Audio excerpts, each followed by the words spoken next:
La vie est-elle un phénomène extraordinaire, survenu uniquement sur notre planète? Y a-t-il de la vie ailleurs que sur Terre?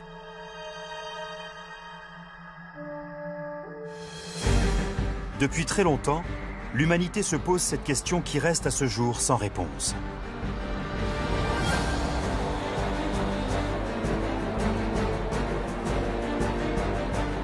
Mais grâce aux avancées extraordinaires accomplies en astronomie ces dernières années, ce mystère est sur le point d'être élucidé.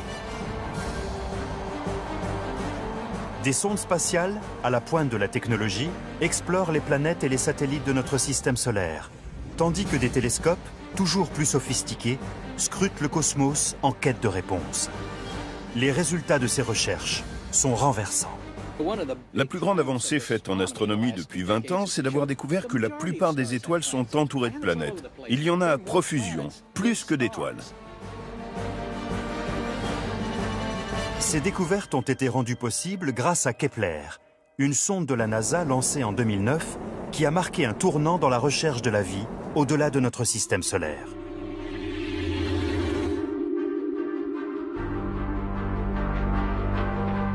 Nous savons désormais que notre galaxie compte à elle seule des milliards d'exoplanètes semblables à la Terre.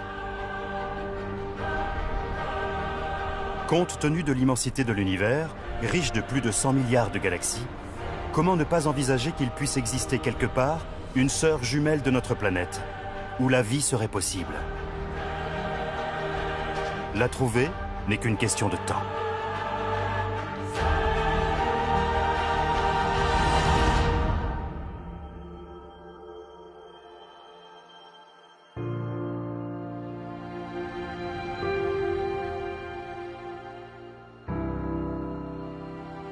Dans les environnements en apparence hostiles de notre système solaire, la vie pourrait exister ou s'être développée autrefois. Peut-être découvrirons-nous des formes de vie dans les étranges lacs de méthane de Titan. Dans l'océan caché sous la mystérieuse surface gelée d'Europe. Dans les gigantesques geysers d'Encelade. Ou encore sur les plaines désertiques de Mars. Un autre foyer de vie dans le système solaire impliquerait que l'apparition du vivant n'est pas rare dans l'univers.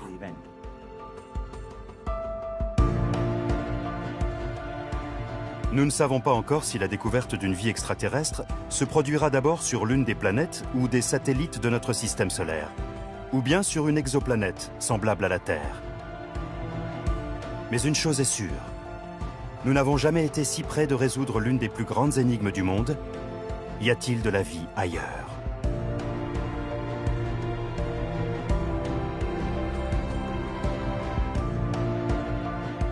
En tant qu'être humain, nous avons une notion instinctive de ce qu'est la vie. Les scientifiques ont pourtant le plus grand mal à définir ce qui demeure sans doute l'un des phénomènes les plus mystérieux de l'univers.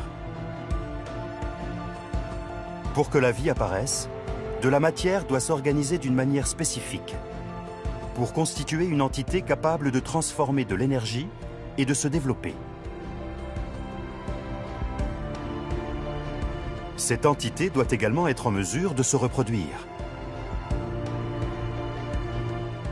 Nous ne savons toujours pas précisément ce qu'est la vie. La définition empirique que nous en avons, celle que je préfère en tout cas, c'est que la vie est une entité chimique autonome capable d'évolution darwinienne par sélection naturelle. Certaines recherches affirment que la vie serait présente sur Terre depuis déjà 4 milliards 100 millions d'années. Cela signifierait que des organismes vivants y seraient apparus rapidement après la formation de notre planète. Mais une question demeure. La vie est-elle un phénomène propre à la Terre?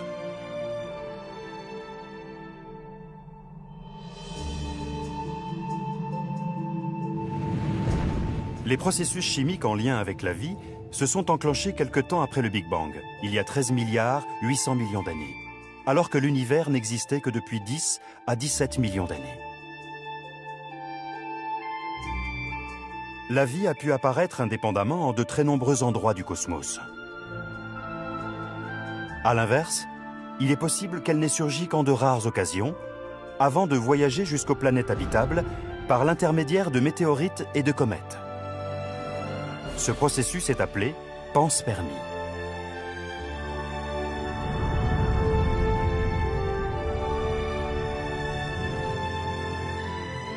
Dans un cas comme dans l'autre, des molécules organiques complexes ont pu se former au sein du disque de poussière cosmique qui entourait le Soleil avant la formation de la Terre.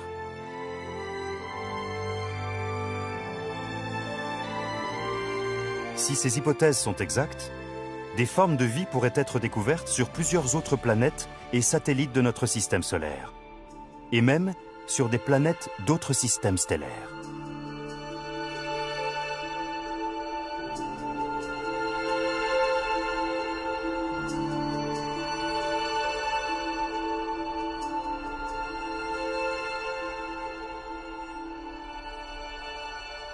Depuis l'Antiquité, l'homme n'a cessé de se demander s'il était seul dans l'univers. Les astronomes s'intéressent depuis très longtemps à la question d'une possible vie extraterrestre. On retrouve des traces de ces spéculations dans les écrits des civilisations antiques, aussi bien chez les Grecs et les Romains que chez les Chinois. Fouiller le cosmos à la recherche de vie extraterrestre implique en premier lieu d'établir les conditions nécessaires à son apparition. Il faut d'abord une source d'énergie, une étoile proche par exemple, pour permettre des réactions endothermiques, c'est-à-dire accompagnées d'une absorption de chaleur. Certaines matières premières sont ensuite indispensables à l'élaboration de composés organiques, en premier lieu le carbone. Sur Terre, on a très bien identifié les briques du vivant. Le carbone, l'hydrogène, l'oxygène, l'azote et quelques autres éléments. Ce sont ces éléments-là que nous recherchons sur d'autres planètes pour savoir si elles peuvent abriter de la vie telle que nous la connaissons.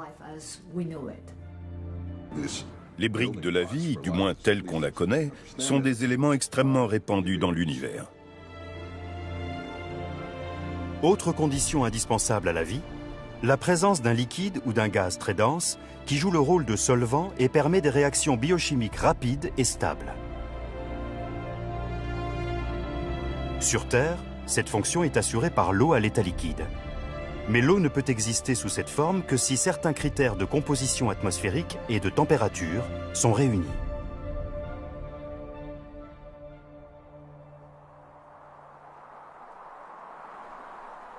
Maintenant que sont posées les conditions essentielles de la vie, une autre question se présente.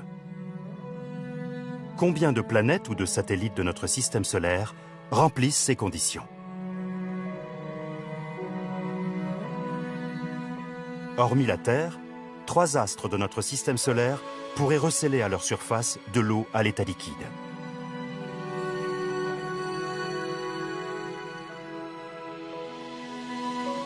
La planète Mars, le satellite Europe, en orbite autour de Jupiter, et l'un des satellites de Saturne, Encelade.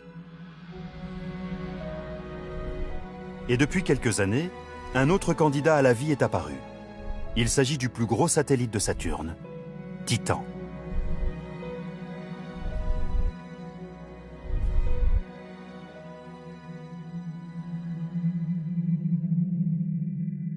Jusqu'en 2004, Titan était une énigme aux yeux des astronomes, en raison du dense brouillard opaque qui masque sa surface.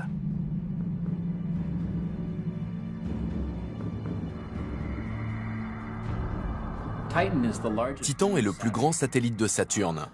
Et c'est aussi l'un des plus grands de tout le système solaire. C'est également le seul satellite connu à disposer d'une atmosphère dense. En 2004, la sonde spatiale Cassini parvient à proximité de Titan, où elle libère un module de descente européen baptisé Huygens. Ce module va tout changer. Voici les images capturées par la caméra de Huygens au cours de sa descente dans l'atmosphère brumeuse du satellite.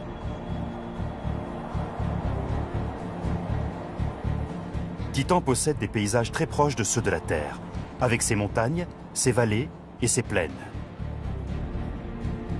Lorsque la sonde se pose à la surface, elle révèle une information à laquelle personne ne s'attend. Des galets sont présents un peu partout, semblables à ceux que l'on trouve dans le lit des cours d'eau terrestres.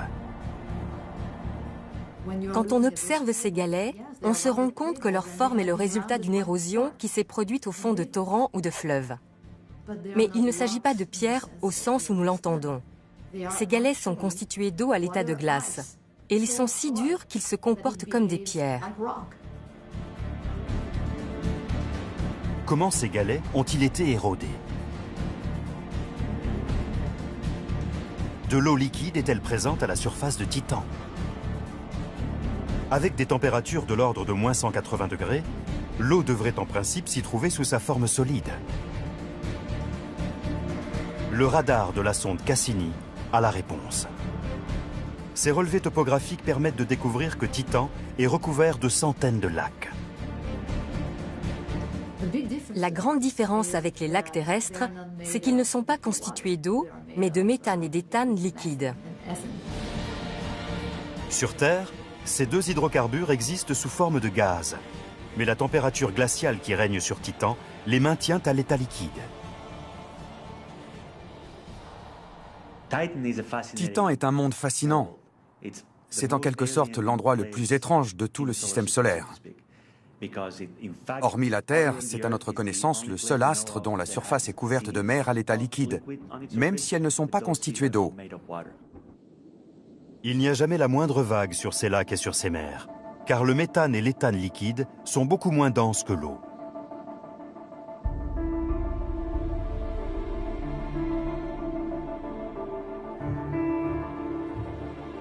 Les images radar fournies par Cassini ont montré que sur Titan, le méthane liquide forme des nuages capables de provoquer des orages, et même de se déverser en pluie. Dans l'atmosphère de Titan, le méthane à l'état liquide se comporte de manière similaire à l'eau dans notre atmosphère.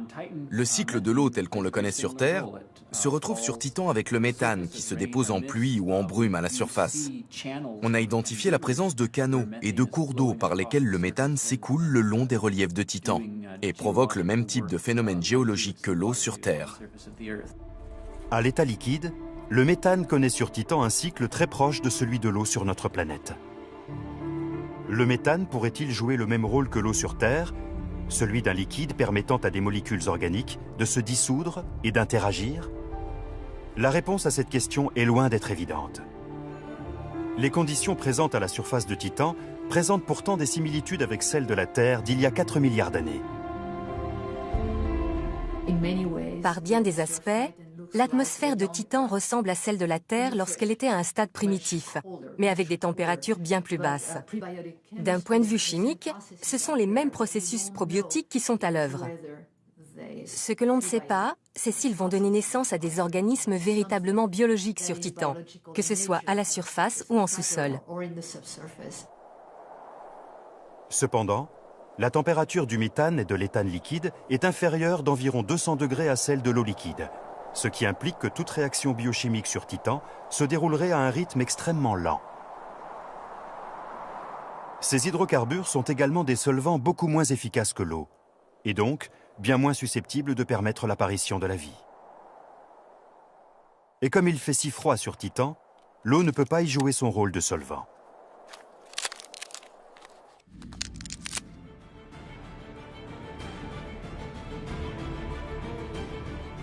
Plusieurs expériences ont démontré que lorsqu'on reproduit l'atmosphère de Titan, des rayonnements UV permettent de générer des molécules complexes, qui peuvent être considérées comme des étapes préliminaires à la vie.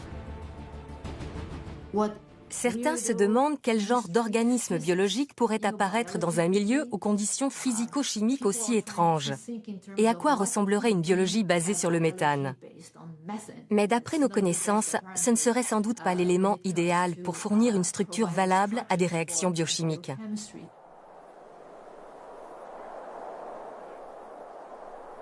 Les découvertes réalisées sur Terre au cours des dernières décennies ont montré que même dans les circonstances les plus improbables et les conditions les plus extrêmes, la vie était capable de s'adapter à son milieu.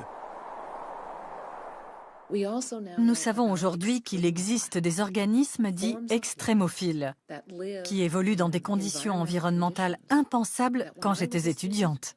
On croyait qu'aucune vie n'était possible dans un milieu qui serait trop chaud, trop froid, trop acide, trop basique, soumis à une pression trop élevée ou à des radiations trop intenses.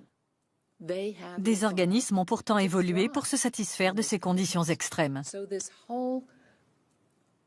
L'étude toute récente des extrémophiles change radicalement la donne. Elle nous oblige à revoir nos certitudes quant aux possibilités de trouver de la vie ailleurs. Les extrémophiles, tels que les bactéries présentes dans l'environnement toxique et les températures élevées des cheminées hydrothermales sous-marines, offrent un aperçu des organismes ayant pu se développer sur d'autres planètes. La plupart des astres qui nous entourent ont des milieux très inhospitaliers, parmi lesquels on retrouve parfois des températures très basses et une exposition solaire minimale. La découverte des extrémophiles est venue modifier radicalement toutes nos idées reçues sur ce qui est considéré nécessaire à la vie. Soudain, notre système solaire nous est apparu infiniment plus vaste en termes d'habitabilité. On s'est rendu compte qu'il abritait une quantité d'environnements potentiellement habitables qu'on ne pouvait pas imaginer avant. Titan est en résumé un monde riche en matière organique, où le méthane obéit à un cycle comparable aux processus atmosphériques et géologiques du cycle de l'eau sur Terre, un facteur très favorable à l'apparition de la vie.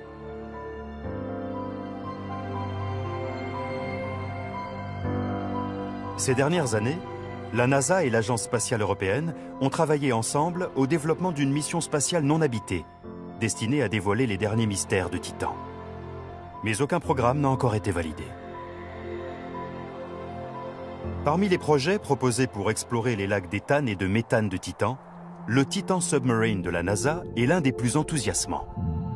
Ce sous-marin s'aventurerait dans les profondeurs du Kraken Mare, la plus grande étendue liquide à la surface du satellite. Une telle mission constituerait la toute première exploration d'une mer extraterrestre, une occasion de mesurer sa composition organique et peut-être d'en explorer les rivages. Mais le programme Titan Submarine n'est qu'au stade de projet.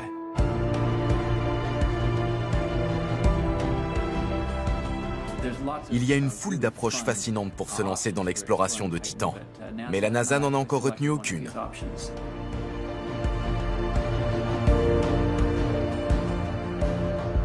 Dans l'orbite de Saturne se trouve un satellite aussi petit que mystérieux. Il n'a rien de commun avec la soixantaine d'autres satellites que compte la planète géante. Cette minuscule lune gelée de 500 km de diamètre se nomme Encelade. Au cours des dernières années, l'exobiologie en a fait son objet d'étude privilégié, car on y a détecté des conditions très favorables à la présence de vie. La majeure partie de nos connaissances sur Encelade sont le résultat de la mission Cassini, qui est en cours depuis déjà de nombreuses années. La sonde Cassini est un orbiteur qui étudie le système saturnien et ses différents satellites, mais en se focalisant plus particulièrement sur Encelade. Pour la toute première fois, la mission Cassini nous a permis de contempler en gros plan ce monde si distant.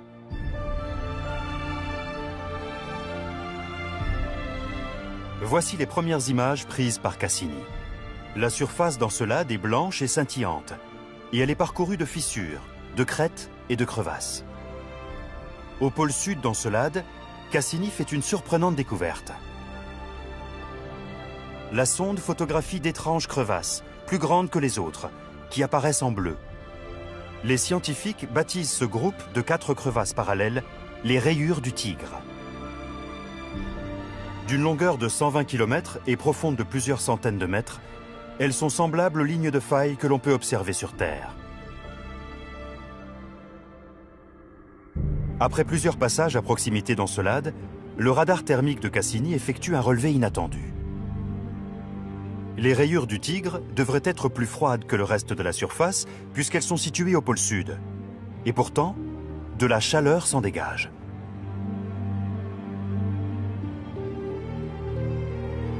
La température des crevasses est de moins 80 degrés, soit 120 de plus que sur le reste du satellite. Il ne fait aucun doute que les informations qui ont été recueillies à cet endroit permettent de penser qu'il y a là un potentiel très fort d'environnement habitable. Mais la découverte la plus surprenante est encore à venir. Après une modification de son orbite, Cassini capture une image saisissante. D'immenses panaches de glace sont projetés dans l'espace. La sonde est parvenue à photographier des gerbes d'eau, de vapeur et de cristaux de glace qui étaient expulsés de la surface au niveau du pôle sud d'Encelade.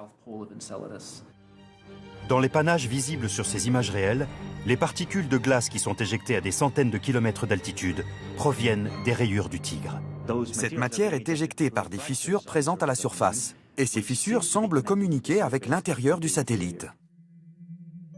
Mais comment un si petit satellite peut-il générer la chaleur nécessaire à une telle activité géothermique? Les scientifiques pensent qu'Encelade disposerait d'une source d'énergie interne. Dans sa course orbitale autour de la masse énorme de Saturne, Encelade s'échauffe sous l'effet des forces gravitationnelles, ce qui fait fondre la glace à l'intérieur du satellite.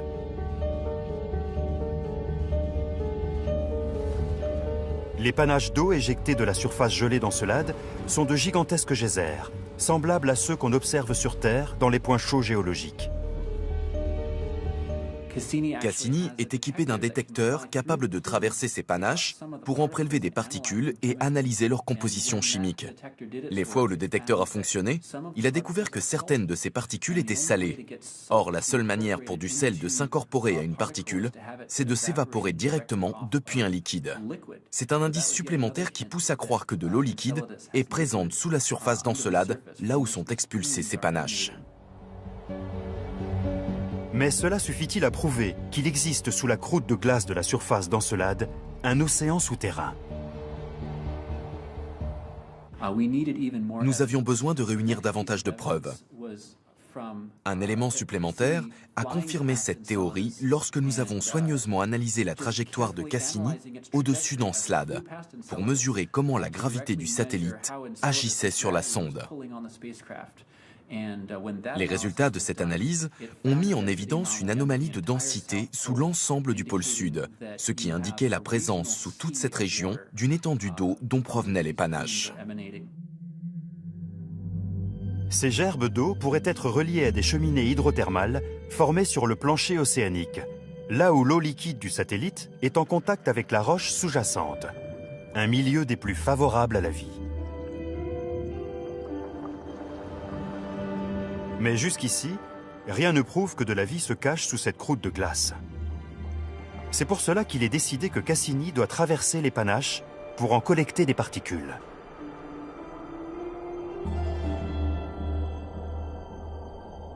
Les spectromètres de la sonde détectent alors quelque chose de fascinant dans les particules émises dans l'espace. Les briques chimiques fondamentales de la vie. Encelade est fascinant, car pour autant qu'on le sache, les 3 ingrédients de base de la vie y sont présents. De l'eau à l'état liquide, des nutriments et des composés organiques. Mais ce monde, si différent de celui que nous connaissons, abrite-t-il réellement la vie? Grâce au geyser, il serait possible d'accéder à la mer souterraine d'Encelade et d'en analyser la composition. Si des organismes microbiens y sont présents, les particules de glace de la mer pourraient permettre aux astrobiologistes de les identifier. 2 missions d'exploration d'Encelade sont envisagées par la NASA dans un avenir proche. La première aurait pour objectif Encelade et Titan, afin d'évaluer dans quelle mesure les 2 satellites pourraient abriter de la vie.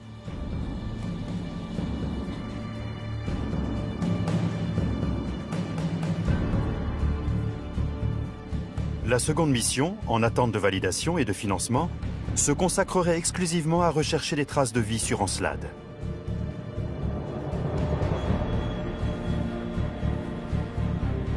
Il s'agirait de capturer des particules de glace de ce petit satellite de Saturne et de les rapporter sur Terre, où elles pourraient être analysées en profondeur. Techniquement, il est assez simple d'envoyer une sonde vers Encelade pour capturer des particules de glace de ces panaches.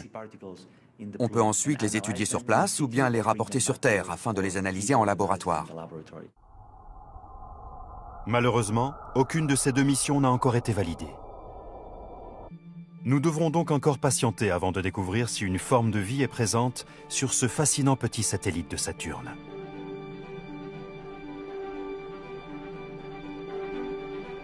La prochaine étape de notre voyage à la recherche de la vie est aussi un satellite, mais celui-ci est en orbite autour de Jupiter.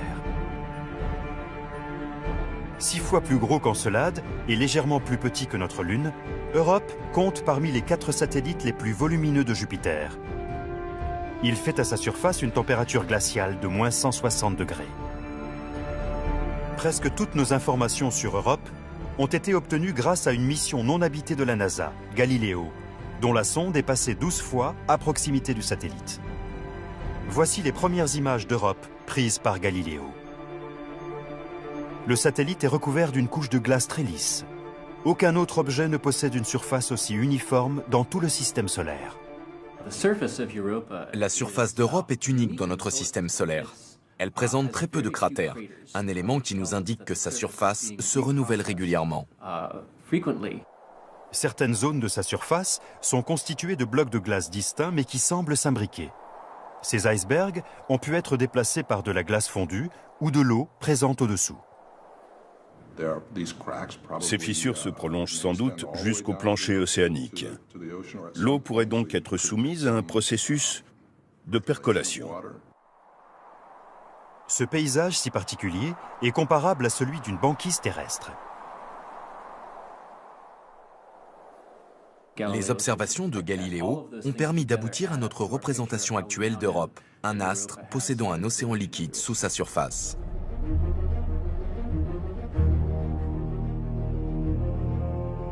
En 1996, la sonde Galileo a détecté la présence d'un champ magnétique à la surface d'Europe. Cela indique une certaine conduction électrique, susceptible de provenir d'un océan salé d'une centaine de kilomètres de profondeur. Les études, observations et relevés divers, effectués au cours des dernières décennies, tendent tous à accréditer l'idée qu'il y a bel et bien un océan sous la glace présente en surface. Il y a donc sur Europe le premier ingrédient indispensable à la vie, de l'eau à l'état liquide. Mais comment cette eau peut-elle rester liquide alors qu'il fait moins 160 degrés en surface? Une mystérieuse source de chaleur interne doit être responsable de la fonte de la calotte de glace. La clé de l'énigme se trouve du côté de Jupiter. Il est possible que la friction générée par l'orbite excentrique d'Europe autour de Jupiter entraîne un échauffement de la glace. La glace qui se trouve à la surface d'Europe se craquelle continuellement. Ce n'est pas une enveloppe hermétiquement fermée. Et ces fissures mettent en lumière la tension gravitationnelle générée par la rotation d'Europe autour de Jupiter. On peut imaginer que toutes ces frictions produisent une grande quantité d'énergie, et donc de chaleur. Et nous avons de sérieuses raisons de penser que ce processus est responsable d'un réchauffement de l'eau, qui suppose du même coup l'existence de phénomènes hydrothermaux. Des volcans présents au plus profond de l'océan du satellite pourraient déboucher sur des cheminées hydrothermales qui fourniraient l'énergie nécessaire pour maintenir de l'eau à l'état liquide. 2 des conditions nécessaires à la vie seraient donc réunies. Un liquide, en l'occurrence de l'eau, et une source d'énergie, cette chaleur interne. La présence de composés organiques sur Europe ferait grimper en flèche les probabilités de voir de la vie y apparaître. La sonde Galileo a révélé que la glace du satellite contenait du dioxyde de carbone. Soumis aux intenses radiations en provenance de Jupiter, ce dioxyde de carbone peut produire des molécules organiques simples, telles que le formaldéhyde, une étape supplémentaire vers l'apparition de la vie. Le système de marée observé sur Europe pourrait également favoriser le brassage dans l'océan des matériaux nécessaires à la vie. Mais cette théorie n'a pas encore été démontrée. En 2013, la NASA fait part d'une surprenante découverte effectuée sur la croûte de glace d'Europe. Une substance apparentée à l'argile y a été détectée, et plus précisément, des phyllosilicates. Dans le mot phyllosilicate, on retrouve phyllo, qui signifie feuille, et silicate, qui est une manière savante de désigner les argiles, cette famille de minéraux qui se forment dans de grandes quantités d'eau. D'après certaines théories, ces argiles faisaient partie des premiers minéraux présents durant les premiers stades de la vie sur Terre. Certaines hypothèses avancent que la présence de ces minéraux résulterait d'une collision avec un astéroïde ou une comète.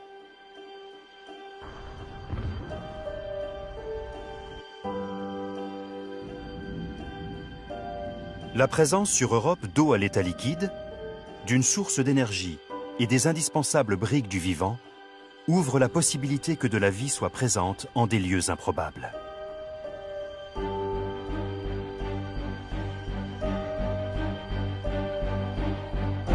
À 3500 mètres sous les glaces de l'Arctique, des cheminées hydrothermales rejettent de l'eau hautement toxique à très haute température et dans l'obscurité la plus complète. Les scientifiques pensent que de telles cheminées pourraient être présentes sur le plancher océanique du satellite Europe. On a récemment découvert que plusieurs kilomètres carrés du plancher océanique de l'Arctique étaient couverts d'organismes extrémophiles vivants agglutinés autour de ces cheminées. La présence de vie en un tel endroit renforce la probabilité qu'il y en ait sur Europe. Europe représente très certainement notre meilleure chance de découvrir un organisme vivant ailleurs que sur Terre. La principale difficulté reste de prouver que la vie a bel et bien pu s'épanouir dans un environnement aussi étrange. La NASA et l'Agence spatiale européenne ont prévu de lancer dans les années à venir 2 missions distinctes afin d'évaluer si Europe peut abriter une forme de vie. En 2015, la NASA a donné son feu vert au lancement d'une nouvelle mission vers Europe, dans le but d'étudier son environnement et plus particulièrement son habitabilité. Le projet Europa Clipper de la NASA prévoit le lancement d'une sonde spatiale de plus de 3 tonnes en 2021. Très autonome et résistante aux radiations, elle sera capable d'effectuer des survols répétés d'Europe à basse altitude. Nous regarderons aussi ce qui se passe sous la surface, pour en savoir plus sur la structure de la banquise et de l'océan qui se trouve au-dessous. Nous utiliserons des radars, des détecteurs de champs magnétiques et d'autres instruments de mesure. En parallèle, l'Agence spatiale européenne développe son propre programme, la mission Jupiter Icy Moon Explorer, dite mission JUICE. Prévue au lancement en 2022, elle devrait atteindre Jupiter en 2030. La sonde JUICE passera 3 ans au moins à effectuer des observations détaillées d'Europe, mais aussi de la géante gazeuse Jupiter et de 2 de ses plus gros satellites, Ganymède et Callisto.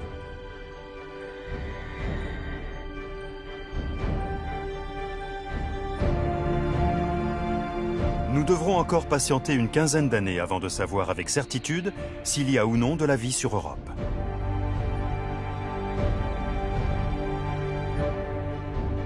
Parmi les quelques 160 objets célestes que compte le système solaire, Mars est la planète sur laquelle les astrobiologistes se sont penchés avec la plus grande attention.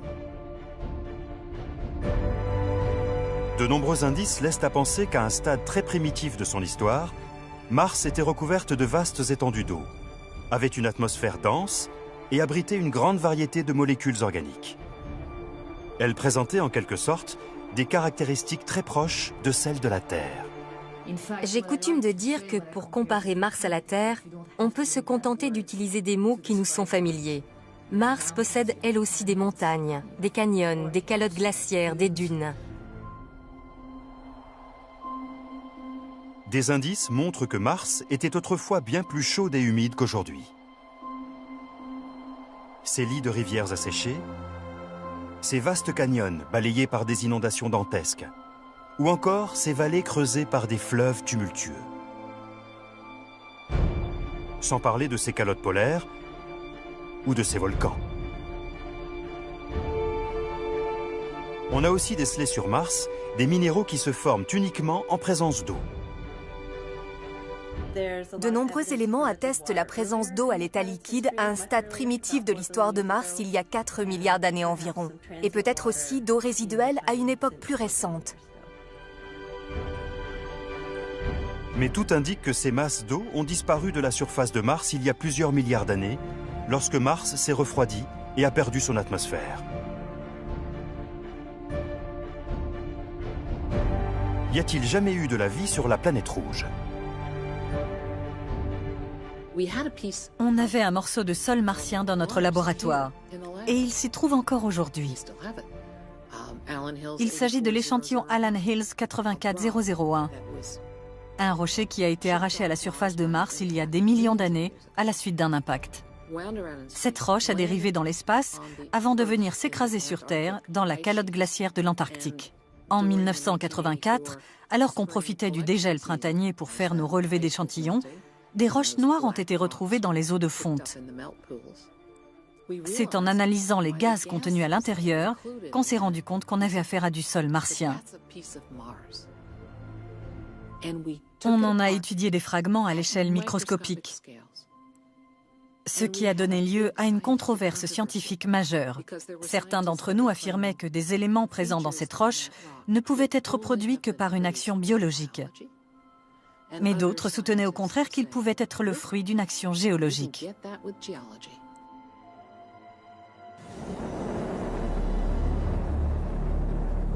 La recherche de vie sur Mars a débuté il y a plusieurs dizaines d'années. En 1975, le lancement des sondes Viking 1 et 2 marque la première tentative de recherche de vie microbienne sur la planète rouge. 2 décennies plus tard, en 1997, le programme Mars Pathfinder marque une nouvelle étape dans cette aventure.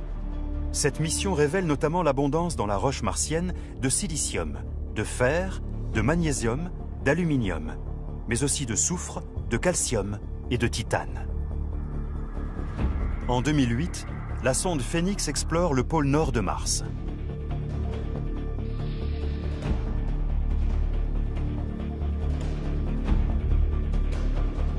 En creusant à quelques centimètres sous la surface, la sonde découvre une matière blanche qui s'évapore quelques jours plus tard. L'analyse de cette matière révèle qu'il s'agit d'eau gelée. Des relevés radars effectués par satellite au-dessus des 2 pôles de Mars indiquent la présence d'une grande quantité de glace sous une couche de dioxyde de carbone gelé. Si toute cette glace venait à fondre, Mars serait recouverte d'un océan de 25 mètres de profondeur.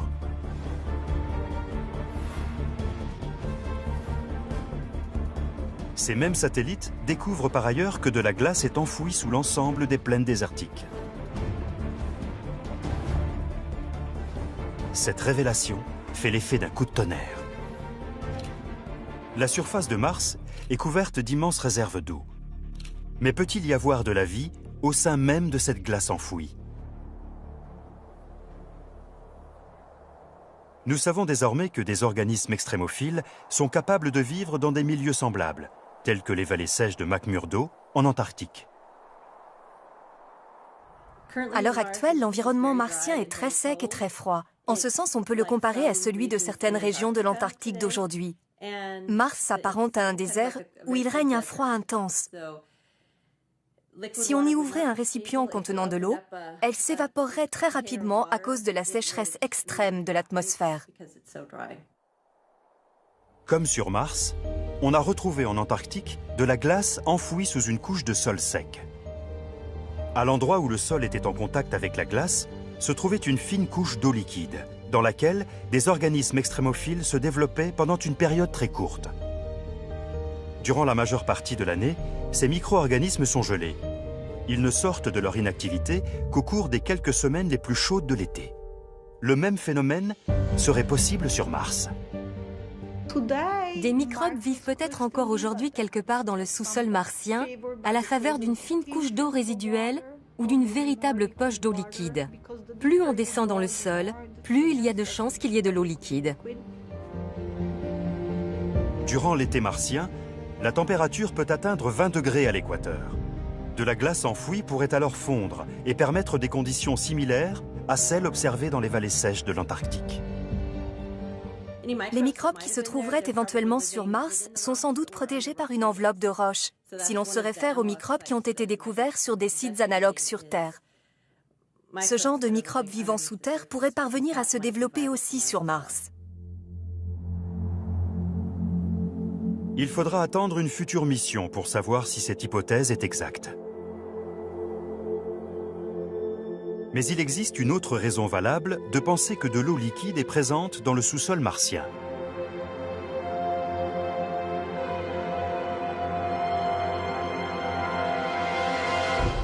Les volcans gigantesques qui se dressent à la surface de Mars, tels l'Olympus Mons, pourraient contribuer par leur chaleur à maintenir de l'eau à l'état liquide. Cela signifierait que des cheminées hydrothermales, semblables à celles en activité sur Terre, pourraient exister aussi sur Mars. Et si des extrémophiles vivent autour des cheminées hydrothermales terrestres, des organismes similaires sont peut-être présents sur la planète rouge.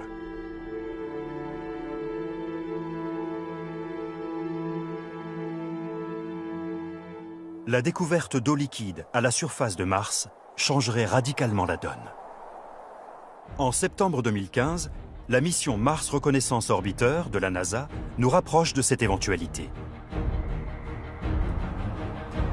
La sonde orbitale apporte la preuve la plus convaincante à ce jour que de temps à autre, de l'eau à l'état liquide s'écoule actuellement sur Mars.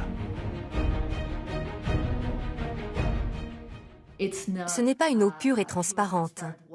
Elle est très trouble et très salée. C'est pour cette raison qu'elle ne s'évapore pas tout de suite à la surface de Mars, malgré la pression atmosphérique très faible qui y règne. De mystérieuses traînées sont observées sur certains reliefs de la planète rouge. Grâce à un spectromètre imageur, des chercheurs y détectent la signature chimique de minéraux hydratés. Ces traînées semblent s'écouler le long des pentes montagneuses les plus raides durant les saisons chaudes, puis s'estompent durant les saisons froides. Cette découverte prouve enfin que de l'eau liquide est bel et bien présente de nos jours à la surface de Mars. Peut-être que dans ces écoulements éphémères d'eau liquide, des organismes microbiens sont parvenus à survivre. Il faudra attendre de futurs véhicules d'exploration martienne pour que ces hypothèses puissent être confirmées.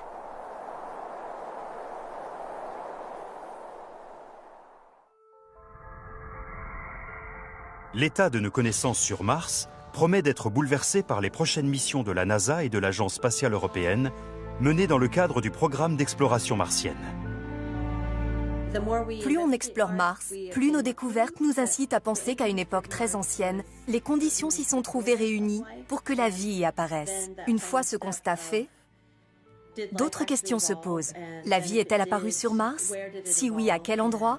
Et après si longtemps, quelles traces peut-il en rester? Le but ultime des missions martiennes est de préparer le terrain pour une exploration humaine de la planète rouge, ce qui représenterait un tournant majeur de notre histoire. La première étape de cet ambitieux programme d'exploration est le projet ExoMars, développé par l'Agence spatiale européenne et Roscosmos, son homologue russe. La NASA a dû abandonner sa participation du fait de ses difficultés financières. Le premier objectif scientifique de la mission est de rechercher sur Mars d'éventuelles traces laissées par une vie présente ou passée. Le programme ExoMars comprend le lancer de 2 sondes successives. La première mission, ExoMars 2016, est constituée de 2 engins, dont la sonde Trace Gas Orbiter, ou TGO, conçue pour être placée en orbite autour de Mars. Une opération menée avec succès en octobre 2016. Le but de cette sonde orbitale est d'étudier l'atmosphère martienne à la recherche de méthane et d'autres gaz qui pourraient être liés à des processus biologiques. Malheureusement, l'autre engin de la mission ExoMars, le module Schiaparelli, s'est écrasé à la surface de Mars. Mais une seconde mission devrait être lancée en 2020. Son véhicule d'exploration sera équipé d'une foreuse capable de creuser le sol martien jusqu'à 2 mètres sous la surface. Il prélèvera des échantillons à différentes profondeurs dans l'espoir de découvrir de l'eau liquide. Il est prévu que la foreuse ne creuse que dans les 2 premiers mètres de dépôt sédimentaire. C'est dans cette couche qu'il est le plus probable de trouver des traces de cellules viables. La NASA lancera son propre programme en 2020. Le véhicule d'exploration de Mars 2020 devra étudier divers types de roches et de sols pour mieux comprendre les conditions régnant autrefois sur Mars et rechercher des traces anciennes de vie microbienne. L'une de ces tâches consistera à suivre l'évolution de la météo et le comportement de la poussière dans l'atmosphère martienne. Il devra aussi tester la possibilité de générer de l'oxygène à partir du dioxyde de carbone ambiant dans l'optique d'une future exploration habitée.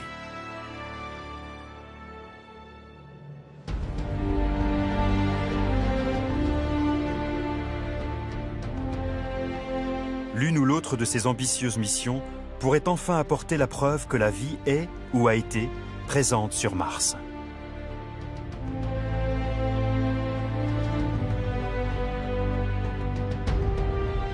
Les premières tentatives d'exploration robotisée du système solaire remontent à 50 ans à peine.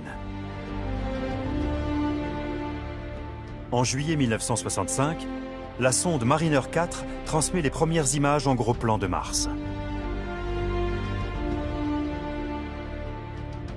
Ces images floues ne font apparaître nulle trace de végétation, et encore moins de canaux quadrillant la surface de la planète, comme certains astronomes l'avaient cru autrefois. À cette époque, l'opinion la plus couramment admise est qu'en plus d'être une planète rouge, Mars est une planète morte. La possibilité que de la vie puisse s'y trouver est alors considérée comme infinitésimale.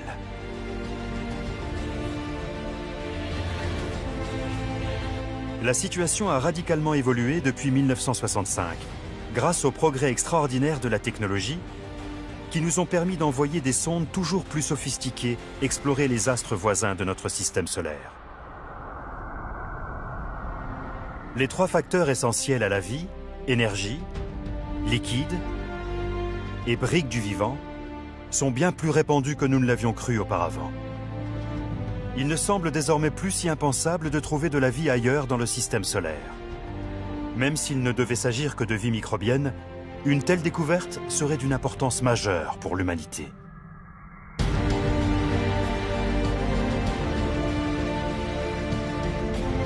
Cela impliquerait que la vie n'est pas rare dans l'univers et qu'il est raisonnable d'envisager l'existence d'une vie intelligente ailleurs que sur Terre, au-delà des limites de notre système solaire, quelque part dans l'immensité du cosmos.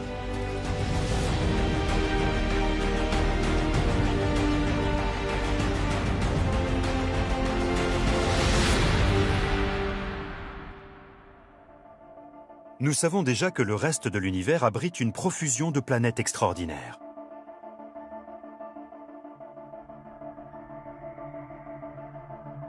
Il existe ainsi une planète constituée en grande partie de diamants.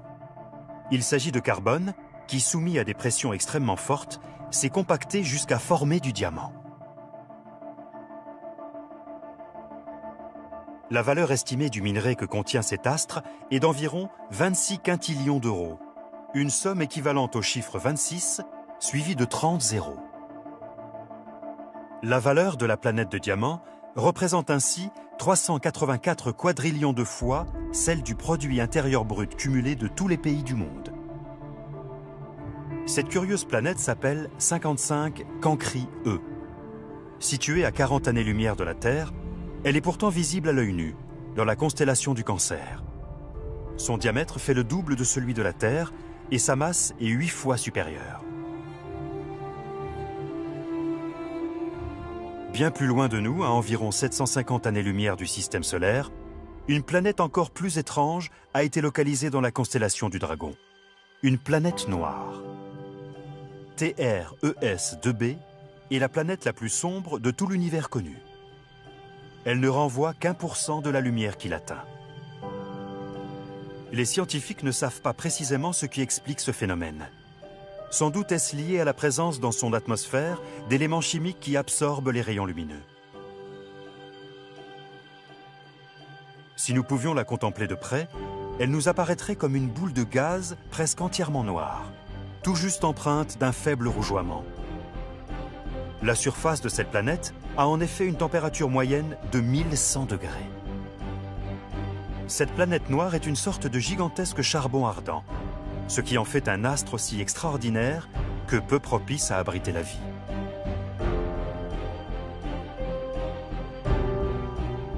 Parmi les planètes les plus différentes de la nôtre, on peut aussi mentionner l'exoplanète WASP-12b, qui est située dans la constellation du Cocher, à 870 années-lumière du Soleil. Cette planète est si proche de l'étoile WASP-12 qu'elle a pris la forme d'un œuf sous l'effet de la force des marées de son étoile. Et son atmosphère est arrachée de sa surface au rythme de 189 milliards de tonnes par an. C'est la planète la plus chaude de toute la Voie lactée, et sans doute aussi celle dont la vie sera la plus brève. Elle est si chaude qu'elle a gonflé au point que son atmosphère se déverse directement dans l'étoile. La planète WASP-12b pourrait être entièrement engloutie par son étoile d'ici 10 millions d'années.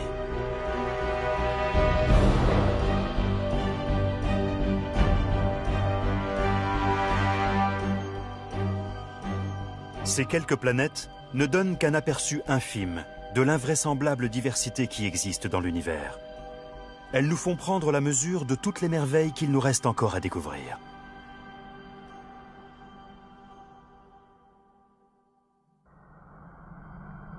Il y a encore 25 ans, nous n'étions même pas certains que des planètes orbitaient réellement autour des étoiles éloignées du cosmos. Nous ne pouvions donc imaginer que de la vie puisse être présente à la surface de l'une d'entre elles.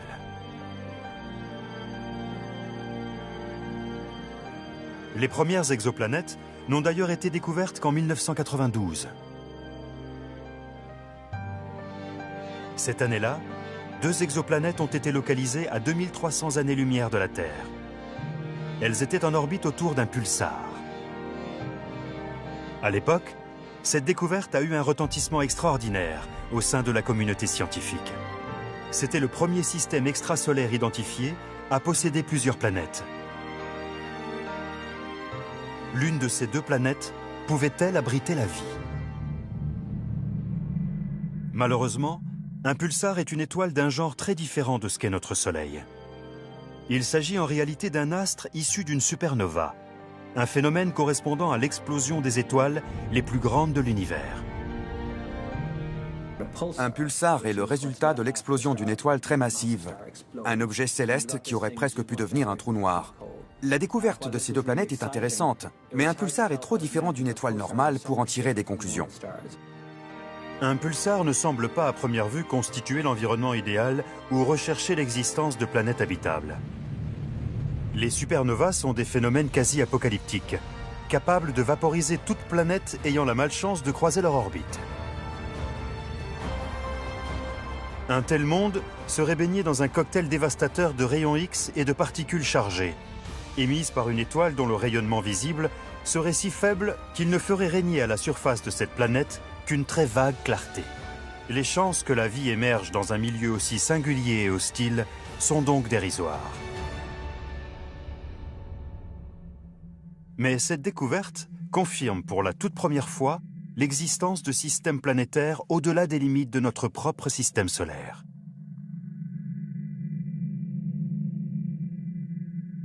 Si nous avons localisé 2 exoplanètes à cet endroit, pourquoi ne pourrait-il pas y en avoir d'autres ailleurs?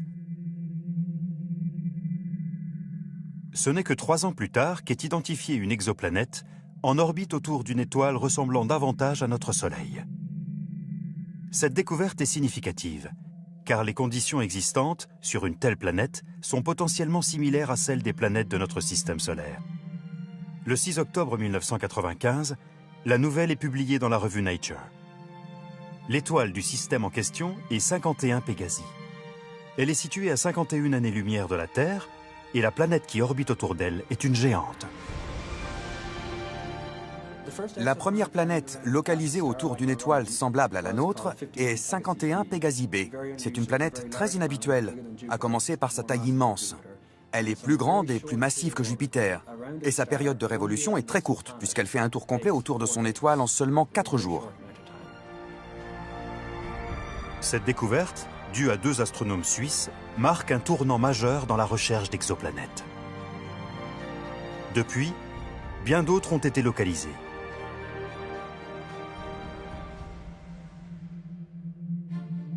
La recherche de nouvelles exoplanètes a été bouleversée en mars 2009 par une innovation majeure, le lancement par la NASA du télescope Kepler.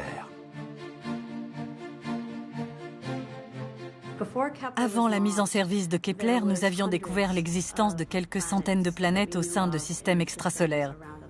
Désormais, on en connaît plusieurs milliers, et c'est en cela que Kepler a tout changé. Le télescope spatial Kepler a été spécialement conçu pour observer notre région de la Voie lactée et découvrir des planètes d'une taille similaire ou inférieure à la Terre. Les informations recueillies doivent permettre aux scientifiques de repérer parmi les centaines de milliards d'étoiles de notre galaxie celles qui seraient entourées de telles planètes. Le principe est très simple, n'importe qui peut le comprendre. Le télescope observe en permanence une même zone du ciel, au sein de laquelle on dénombre 150 000 étoiles. Il suit l'évolution de leur luminosité comme le fait un posemètre en photographie. De temps en temps, la luminosité de l'une ou l'autre étoile va diminuer de manière infime pendant quelques heures, avant de se remettre à briller normalement. Quand cela se produit, c'est qu'une planète est passée devant l'étoile en question. Avec Kepler, nous sommes passés d'une centaine de planètes découvertes à plus d'1 millier, sans compter 3 à 4 000 autres planètes probables, dont on ne peut pas encore confirmer l'existence.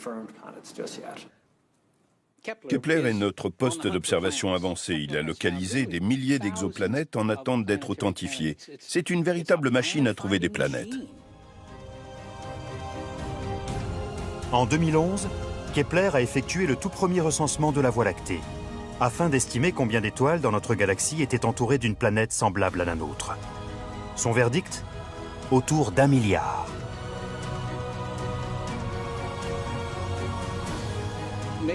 Il existe peut-être 1 million, 1 milliard ou même des centaines de milliards de planètes dans notre Voie lactée capables d'abriter la vie telle qu'elle est présente sur Terre. Sur combien d'entre elles la vie est-elle réellement apparue ? On l'ignore.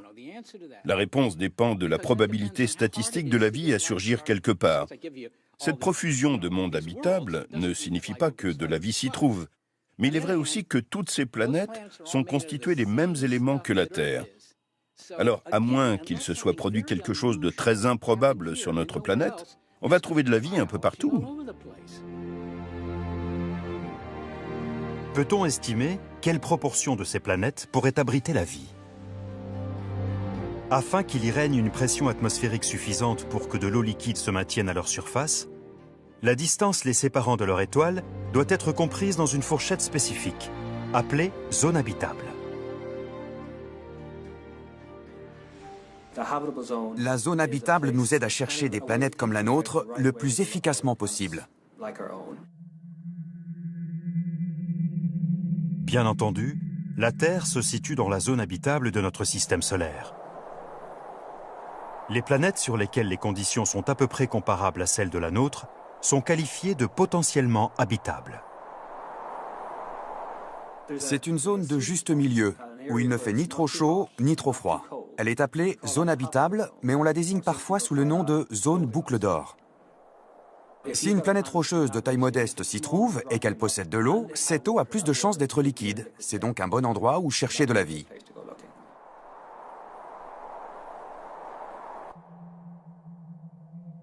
En 2013, des astronomes ont estimé, à partir des données recueillies par Kepler, que dans notre galaxie, 40 milliards de planètes de la taille de la Terre pourraient se trouver en orbite dans la zone habitable de naines rouges et d'étoiles analogues au Soleil.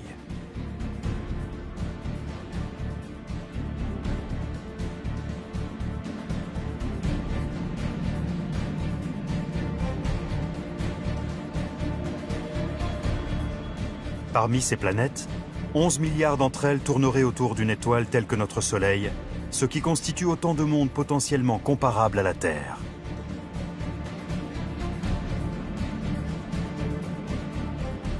Le 18 avril 2013, les astronomes du programme Kepler annoncent une nouvelle découverte majeure.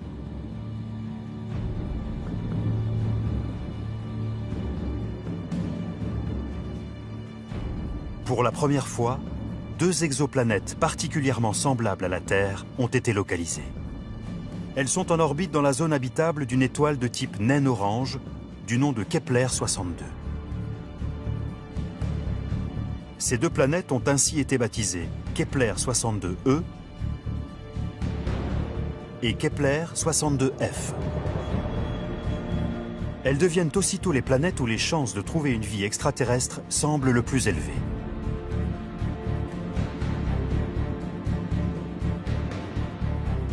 Des examens plus poussés ont établi que de l'eau recouvrait sans doute en grande partie la surface de Kepler 62e et Kepler 62f, voire même en totalité. Kepler 62e a probablement un ciel très nuageux et il y fait chaud et humide jusqu'aux régions polaires. Kepler 62f serait plus froide, mais tout de même potentiellement habitable. Malheureusement, elle se trouve à 1200 années-lumière de nous, dans la constellation de la Lyre.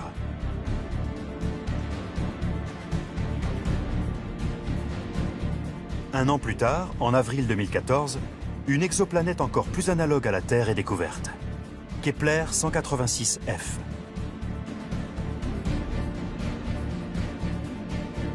Kepler 186f est la première planète de taille terrestre à être localisée en orbite dans la zone habitable d'une étoile.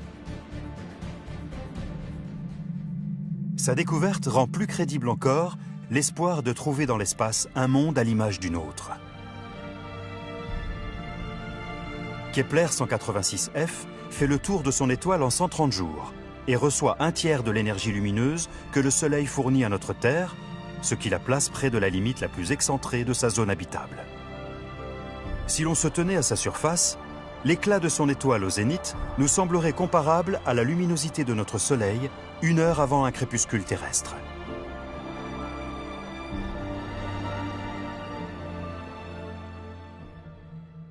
Kepler 186f est situé à 492 années-lumière de la Terre, dans la constellation du Cygne.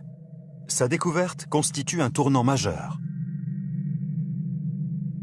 Kepler 186f est sans doute la planète que je préfère de toutes celles localisées dans le cadre du programme Kepler. Elle est de 10 à 20% plus grande que la Terre et, autant qu'on sache, c'est très certainement une planète rocheuse. En plus, elle est à la bonne distance de son étoile parente et si son atmosphère et l'effet de serre le permettent, il pourrait y avoir de l'eau liquide à sa surface. Suite à cette découverte, d'autres planètes potentiellement comparables à la Terre sont localisées. Bien que très proches des caractéristiques terrestres, aucune ne semble cependant être une véritable sœur jumelle de notre planète. Mais grâce à la mission Kepler, l'espoir d'en trouver une un jour est désormais plus grand. Nous savons aujourd'hui que des dizaines de milliards de planètes sont en orbite autour des étoiles de notre galaxie, la Voie lactée. Nous savons aussi que l'univers recèle des milliards d'autres galaxies. Si l'on considère que dans notre seul système solaire, la vie est présente sur une planète et qu'au moins 4 autres de ces astres en abritent peut-être, la probabilité de trouver quelque part dans l'espace une exoplanète propice à la vie est sans doute très élevée. Mais les découvertes du télescope Kepler ne s'arrêtent pas là. Il nous a aussi fourni des renseignements extraordinaires sur d'autres aspects de l'univers. Il a par exemple trouvé en 2011 une planète en orbite autour de 2 étoiles, et non une seule. Un tel astre porte le nom de planète circumbinaire, et celle-ci a été baptisée Kepler 16b. Kepler 16b est la planète découverte par Kepler que beaucoup de gens préfèrent. Au lieu d'avoir une seule étoile parente, elle est en orbite autour de 2 étoiles à la fois. C'est un phénomène qu'on croyait impossible. Un double coucher de soleil, ça semblait réservé aux histoires de science-fiction. Mais l'univers est plus étrange que ne l'avaient imaginé les scientifiques, et les doubles soleils existent.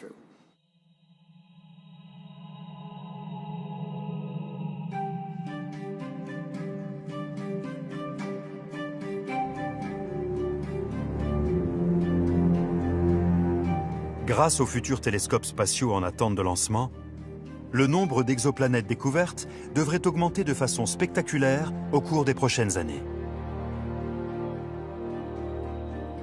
À ce jour, sur le millier d'exoplanètes dont l'existence est confirmée, une cinquantaine se situe dans la zone habitable de l'étoile autour de laquelle elles sont en orbite.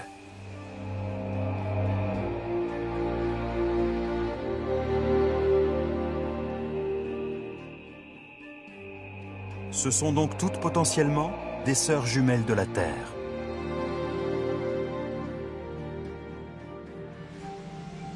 Cela ne signifie pas nécessairement qu'elles soient en mesure d'abriter la vie, mais c'est une éventualité. Et en dehors de ces planètes, il existe une toute autre catégorie de monde où la vie est possible. En 1998, une découverte est effectuée près de l'étoile Gliese 876, une naine rouge située dans la constellation du Verseau, à une distance de 15 années-lumière de la Terre.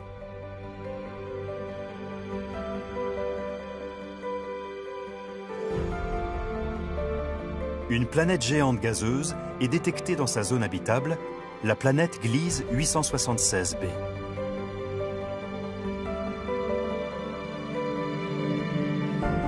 Trois ans plus tard, une autre géante gazeuse est découverte à proximité, Gliese 876c.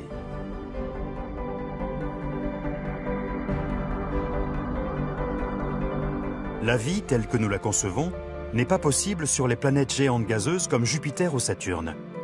Mais il est possible que les deux exoplanètes possèdent des satellites habitables, à l'image de Jupiter et de Saturne. Elles faisaient partie des premières planètes découvertes dans une zone habitable. On estime que si elles ont des satellites, il s'agit d'astres rocheux sur lesquels la température permettrait l'existence d'eau liquide. Les satellites et les planètes situées en zone habitable sont ceux où la présence de vie est le plus probable. Mais il n'est pas exclu qu'un astre abrite de la vie en dehors de cette zone.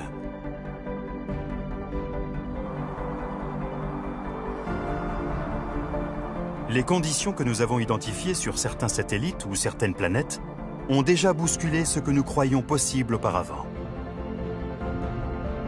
La découverte des lacs d'éthane et de méthane sur Titan a ainsi été accueillie avec la plus grande surprise, de même que celle d'eau liquide à la surface de Mars.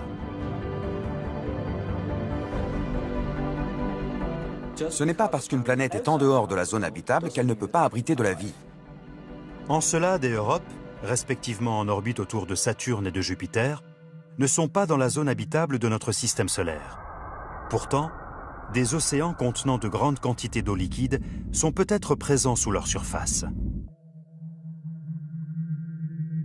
Si l'on prend en compte l'éventualité que la vie apparaisse dans des environnements aussi hostiles, alors nous pourrions étendre nos recherches d'exoplanètes bien au-delà des seules zones habitables. Les chances de découvrir une exoplanète remplissant les conditions nécessaires à la vie sont dès lors bien plus élevées.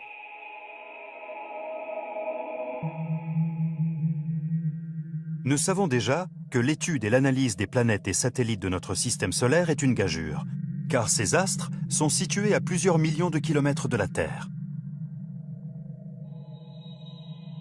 Pour les exoplanètes, cet éloignement ne se mesure plus en millions de kilomètres, mais en années-lumière. Comment les astronomes peuvent-ils étudier des astres distants de plusieurs billions de kilomètres?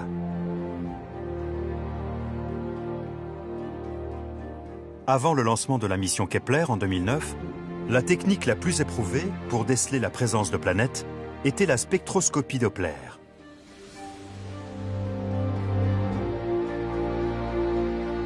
Cette méthode repose sur le fait qu'une étoile, entourée d'une planète, ne reste pas absolument immobile. Bien que beaucoup moins massive que son étoile parente, une planète exerce sur elle une force de gravitation résultant de sa rotation. Lorsqu'une planète passe derrière son étoile de notre point de vue, elle attire l'étoile vers elle. Mais elle la rapproche de nous lorsqu'elle passe devant, ce qui provoque une oscillation de l'étoile. Les astronomes traquent l'existence de cette oscillation des étoiles pour localiser les planètes. À l'aide d'un spectrographe et de puissants télescopes, ils examinent la lumière en provenance de l'étoile étudiée.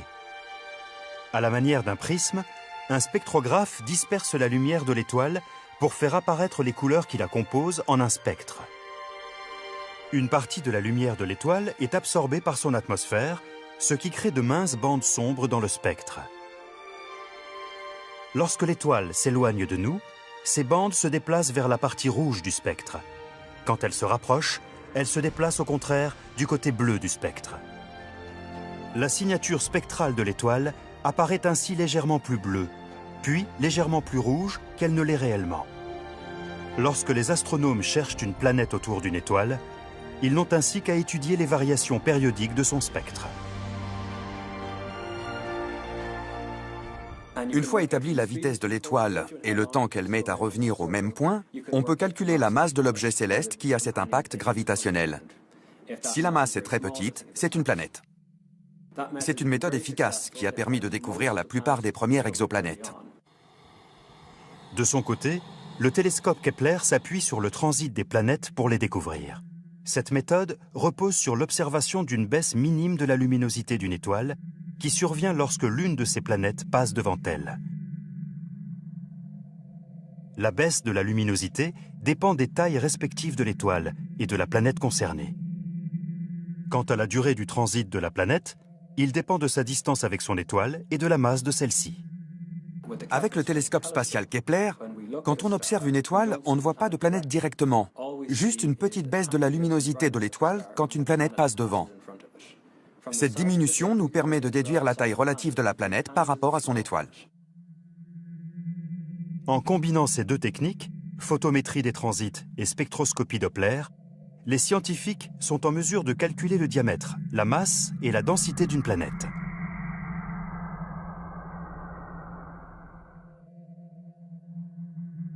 Ce type d'information les aide à sélectionner plus facilement les planètes susceptibles d'être semblables à la Terre et à les identifier avec une plus grande exactitude.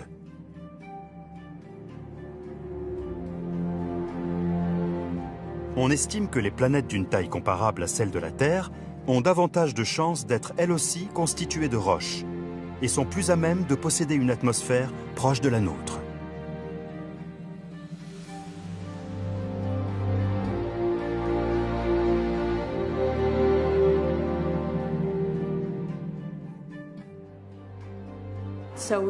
Dans le projet Kepler, une planète dite semblable à la Terre est suffisamment petite pour être faite d'une matière assez solide pour qu'on puisse se tenir dessus, mais ça ne veut pas dire qu'elle a une atmosphère ou un océan.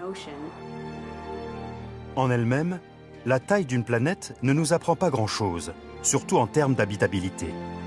En effet, l'une de nos voisines, Vénus, a une taille et une masse très proches de celle de la Terre, mais la vie y est presque impossible.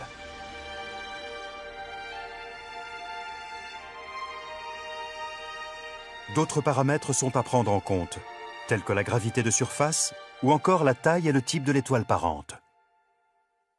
Une fois qu'on connaît la distance entre une planète et son étoile, et la température de l'étoile, on peut estimer la température à la surface de cette planète. L'un des critères essentiels pour évaluer l'analogie d'une exoplanète avec la Terre consiste en sa composition atmosphérique. L'étude atmosphérique d'une exoplanète peut être effectuée par spectroscopie au cours de son transit planétaire. Durant un transit planétaire, la lumière provenant de l'étoile traverse la couche d'atmosphère qui entoure la planète. L'analyse spectrale de cette lumière filtrée peut révéler la structure et la composition de cette atmosphère. Les astronomes pourraient identifier les planètes les plus semblables à la Terre en recherchant la présence de biomarqueurs, les traces que laisse la vie d'une planète dans son atmosphère. Le dioxygène que nous respirons, par exemple, est présent dans notre atmosphère parce que la vie est apparue sur Terre. Malheureusement, il est extrêmement difficile avec la technologie actuelle d'étudier précisément la composition atmosphérique de ces lointaines planètes. La principale chose qui nous empêche de détecter ces éléments, c'est la technologie. Les instruments utilisés aujourd'hui ne sont pas assez perfectionnés pour nous permettre de le faire efficacement. Mais cela devrait changer avec les missions actuellement en projet, telles que le lancement du télescope spatial James Webb ou d'autres programmes en développement. Kepler observe en permanence plus de 100 000 étoiles comparables à notre Soleil, à l'affût des variations de luminosité qu'accompagnent les transits planétaires. Grâce à cette ingénieuse technique, Kepler a confirmé l'existence de plus de 1000 exoplanètes. Les scientifiques estiment que parmi elles, quelques dizaines peuvent être considérées comme analogues à la Terre.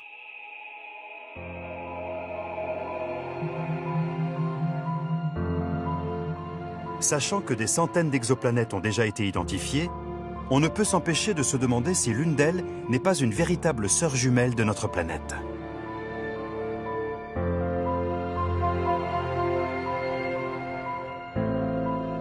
Le 23 juillet 2015, l'équipe de la NASA en charge du télescope spatial Kepler annonce une nouvelle découverte fascinante.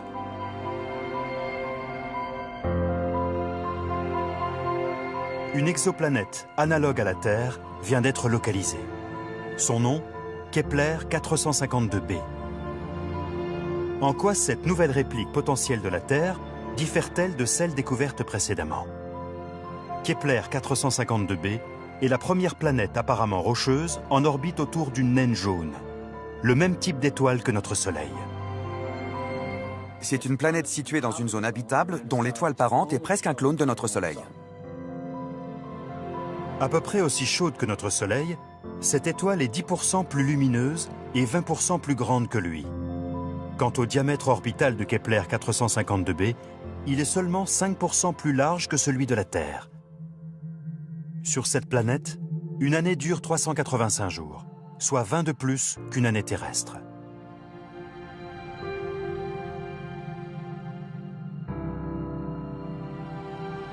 Depuis cette découverte, la Terre est un peu moins seule dans l'univers. Le seul élément qui tempère notre enthousiasme concernant l'habitabilité de cette planète, c'est sa taille. On a calculé qu'elle serait 60% plus grande que notre Terre. Elle n'en reste pas moins la plus petite des planètes analogues à la Terre, trouvée dans la zone habitable d'une naine jaune, semblable à notre Soleil. À ce jour, les scientifiques ne peuvent pas confirmer que Kepler 452b est bien une planète rocheuse. Mais si tel était le cas, son poids serait d'à peu près 5 fois celui de la Terre. Cela établirait la gravité à sa surface à 2 G environ, ce qui signifie qu'un humain aurait la sensation d'y peser le double de son poids. Kepler 452b pourrait posséder une atmosphère dense et nuageuse et connaître une activité volcanique. Ce qui est plus fascinant encore, c'est que cette exoplanète est installée depuis 6 milliards d'années environ dans la zone habitable de son étoile. C'est une durée amplement suffisante pour que la vie soit apparue à sa surface ou dans ses océans.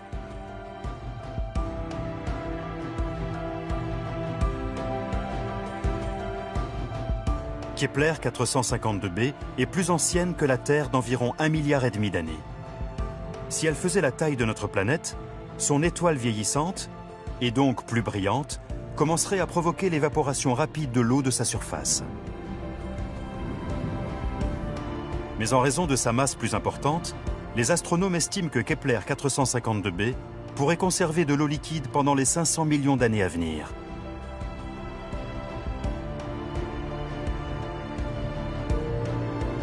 Pour l'instant, c'est la seule planète connue de son système, située à environ 1400 années-lumière de la Terre, dans la constellation du Cygne. Nous ne pourrons pas nous y rendre de sitôt, mais il est fascinant d'imaginer qu'au fin fond de l'espace, un monde très proche du nôtre existe peut-être déjà. Et si cette sœur jumelle de la Terre existe, pourquoi n'y en aurait-il pas des milliers d'autres ?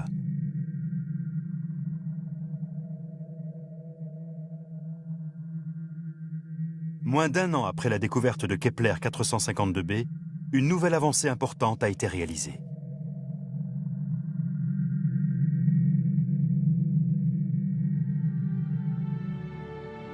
À l'aide des télescopes de l'Observatoire européen austral au Chili, des astronomes ont découvert 3 planètes en orbite autour d'une étoile naine de faible luminosité, située à 40 années-lumière de la Terre, dans la constellation du Verseau.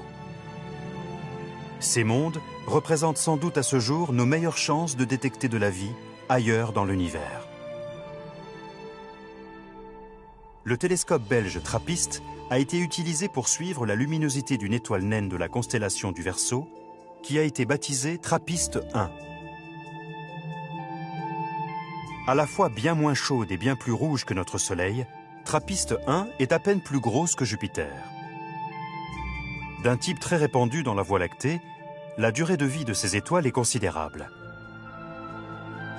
Mais c'est la première fois que ces planètes sont découvertes autour de l'une d'entre elles. Les 3 planètes ont une taille très proche de celle de la Terre et elles sont susceptibles de présenter des régions habitables à leur surface. L'attrait de cette nouvelle découverte tient au fait que ces exoplanètes analogues à la Terre sont les premières dont la configuration permet d'y détecter de la vie. Pour rechercher la présence de vie sur une exoplanète de la taille de la Terre, avec la technologie actuelle, il faut qu'elle soit en orbite autour d'une étoile naine particulièrement froide, telle que celle-ci. La luminosité d'une étoile plus brillante, comme notre Soleil, masquerait les éléments organiques présents dans l'atmosphère d'une planète. Pour le moment, rien ne prouve que la vie soit présente sur l'une des exoplanètes découvertes à ce jour. Pas même sur les plus semblables à la Terre, comme Kepler 452b. Pourtant, il est difficile de ne pas se demander s'il aurait pu surgir quelque part une forme de vie douée d'intelligence, ou susceptible d'évoluer vers une vie intelligente. Si l'un ou l'autre de ces mondes éloignés s'est formé il y a plusieurs milliards d'années, comme la Terre, avant de devenir une planète habitable, alors ces composés organiques ont eu le temps de se mélanger suffisamment pour s'organiser en organismes vivants. Ces organismes vivants ont pu se transformer en entités plus complexes, dont certaines ont peut-être évolué davantage encore, jusqu'à permettre l'apparition d'êtres intelligents, dotés d'une conscience.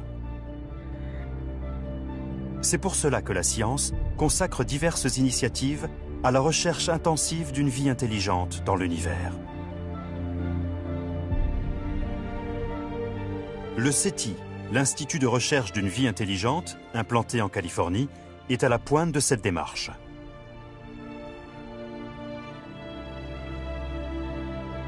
Le travail de cet institut repose en grande partie sur l'utilisation de télescopes radio. Faute de pouvoir explorer physiquement le cosmos à la recherche d'une vie intelligente, les chercheurs tendent l'oreille en quête d'un signal radio.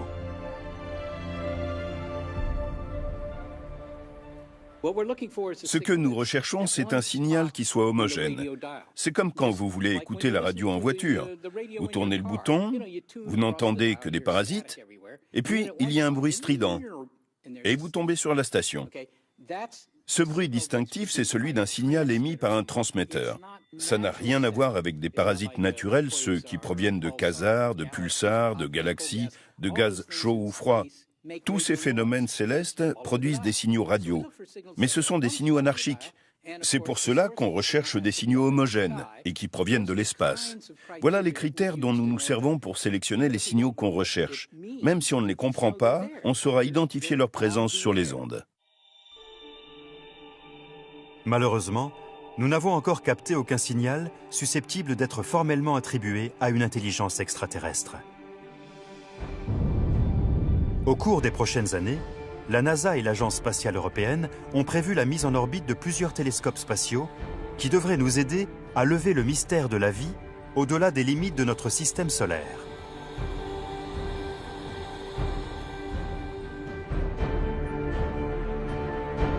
Le programme le plus ambitieux est le lancement du télescope spatial James Webb, prévu en 2018.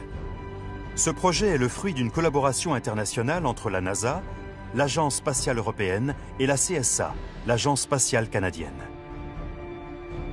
Cet observatoire sera à la disposition de milliers d'astronomes à travers le monde.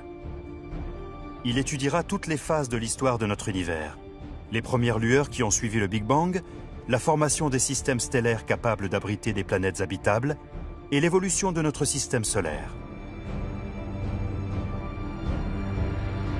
Ce nouveau télescope, 3 fois plus puissant que Hubble, sera capable d'analyser la lumière d'étoiles filtrée par l'atmosphère des plus proches planètes analogues à la Terre. Il recherchera des indicateurs de vie tels que les gaz atmosphériques généralement liés à des processus vitaux, comme l'oxygène, le méthane, le dioxyde de carbone et l'azote. Le télescope James Webb nous aidera à comparer les atmosphères de différents types de planètes. Ce sera une nouveauté. Un autre projet est en cours, le satellite Khéops, conçu pour la recherche et l'identification d'exoplanètes. Développé par l'Agence spatiale européenne, il braquera des instruments de photométrie à ultra haute précision sur les étoiles brillantes déjà connues pour être entourées de planètes.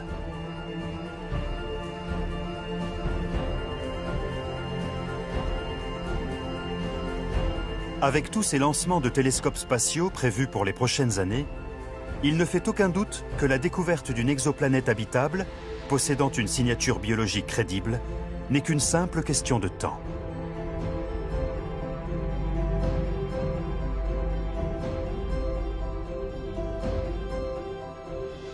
Si nous parvenons à établir la preuve qu'une forme de vie existe sur l'une des milliards d'exoplanètes disséminées aux quatre coins de l'univers connu, les répercussions d'une telle découverte changeront l'humanité à jamais.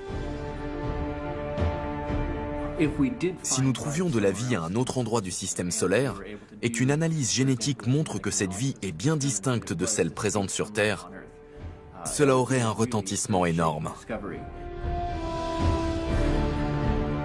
Qui sait si parmi les générations actuelles de terriens, certains d'entre nous auront la chance d'être témoins de ce tournant majeur dans l'histoire de l'humanité, la découverte d'une vie ailleurs dans l'espace.